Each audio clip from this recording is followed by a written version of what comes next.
čovjek koji je Ujedinjenog odbora od strane predsjednika naše stranke Vojislava Koštunice bio ovlašćen da bude koordinator ovih izbora. I on je sa svojim timom, sa svojom ekipom iz Novog Sada to radio jako dobro.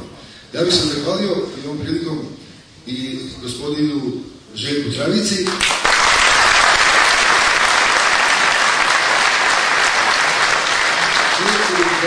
odbora iz Novog Sada, koji je u velikoj meri pomogao da mi ovo uradimo što smo radili. Zato bih se zahvalio i Nenadu Rončeviću, direktoru pokrajinskog odbora, koji je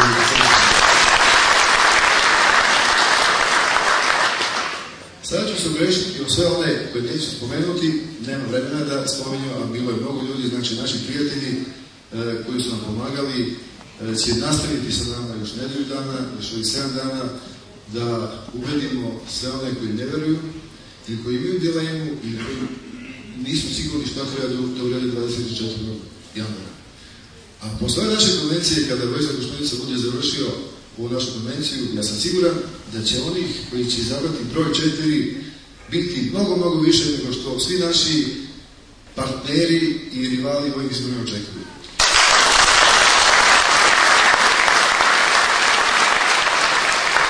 Zato ja vas još pozivam, ako želite da svima svane, izaberite broj 4, zaokružite našu stranku i nećete pogrešiti.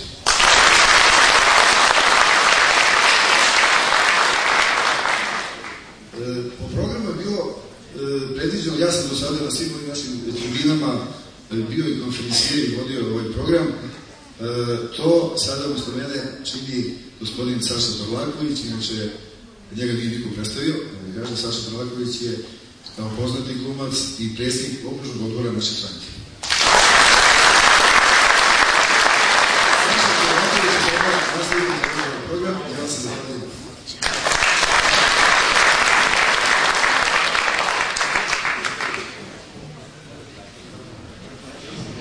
Sa nama je večeras i meni lično posebno dragi gost, a verujem i vam. Čovek koga ste već videli ovde u vašoj sredini, čovek koji je ponikao iz ove ravnice,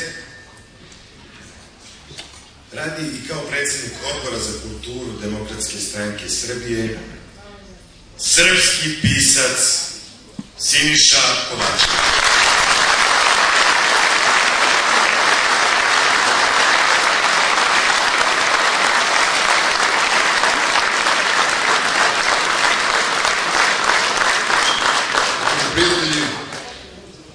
Dame i gospodo, braći i sestre, dobro večer.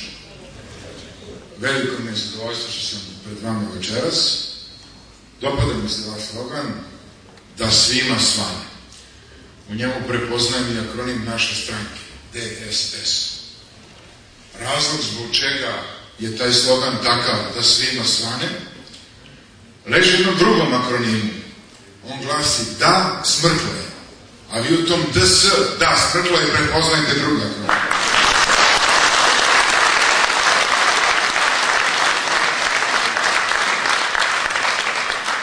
Ja vam neću govoriti za koga treba da glasati. Vi se znate između sebe. Verujem da ste se ljubili, zabavljali, išli jedni drugima na slave, išli isto škole, idete na utakmice, sedite u kafanama. Bilo bi potpuno besprizorno da ja vam kažem glasajte za vaše ljubavi, za vaše komšije, za vaše prijatelje, za vaše kumove. Ali mogu da vam kažem zbog čega sam ja u DSS-u, tek toliko da moj boravak ovde ne bude lišen svake svrhe i svake funkcije. Ušao sam u stranku koja jedina na ovim prostorima baštini nekoliko za mene svetih principa. Krenimo od demokratije, nastavimo državom ili otadžbinom, pređimo na narod i završimo sa verom. Postoji li stranka u ovoj zemlji koja čak i deklarativno baštini ova 4 principa? Sumnjam. Ali isto tako dolazići ovamo, nisam primetio ni jednu dizalicu, ni jedno gradilište, ni jednu građevinsku mašinu.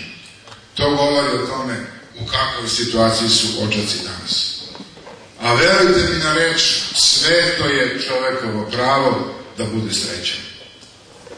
Put ka toj sreći vodi na nekoliko načina. Nekoliko staza idu ka sreći. Prvi najbolje svakako da provedemo život sa osobom koju volimo. Ili baš što duže da tom životu. Drugi je da budemo zdravi. Treći je da radimo posao koji volimo. I četvrti, da živimo u otadžbini koju volimo. A kako?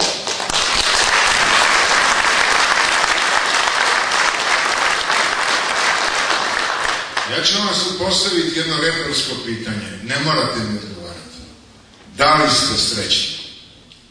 Kako da budete srećni u državi koji vode ljudi kojima ništa nije sveto? Ljudi koji su laž uzeli kao zastavu i na fonu te laži došli do vlasti. Beskrupulozno, bez nikakvog osjećanja stida, lažući od 200.000, lažući, dakle ne koristim namerno eufemizam, verujte mi, meni je jezik zanat i sa lakoćom bih mogao da kažem neku drugu govornu frazu. Treći put, lažući o tome da će napraviti 200.000 radnih mjesta, lažući da će podeliti besplatne akcije u vrednosti od 1.000 evra, lažući da će u Srbiju doći Fiat, Mercedes, Boeing i ko sve ne. Kako možete da verujete ljudima koji su obesvetili sve što je Srbima sveto? Kako možete da verujete ljudima koji nemaju zakletvu osim sebe ili evrami?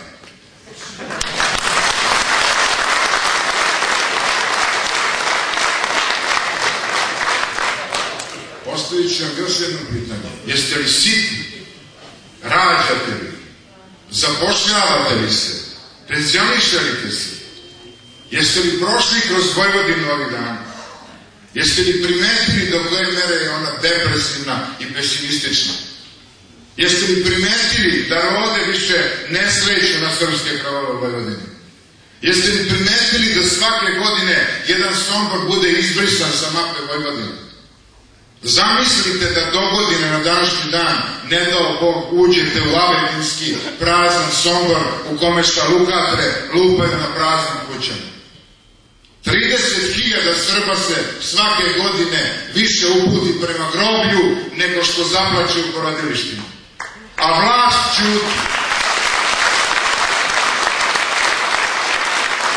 Svaka druga kuća u vojvođanskim selima i gradovima je prazna, a svaka treća urušena. Ta svaka druga koja je prazna, znači ima nekog naslednika možda u Novom Sadu, Zemunu, Somboru, Odžacima koji dođe s vremena na vreme. Od onih urušenih i naslednici su digli ruke. Znate li da jedan respektabilan kapital u Vojvodini, kuća, okućnica, sve što ide uz nju košta 2.000 evra? Možda je zato Bojatović uspio da kupi 3.000 hektara koliko čujem. Ili me možda to baba dana na opancima.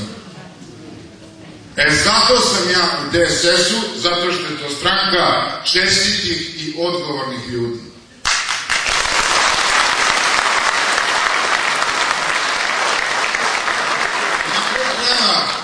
Kako možete da očekujete određeni, ne samo politički, nego i etički, moralni sistem vrednosti od vlasti u kojoj čovjek umjesto da popravlja frižidere vodi vojsku, u kojoj čovjek umjesto da leči ljude vodi urbanizam, u kojoj žena umjesto da prevodi sa norveškog vodi sport.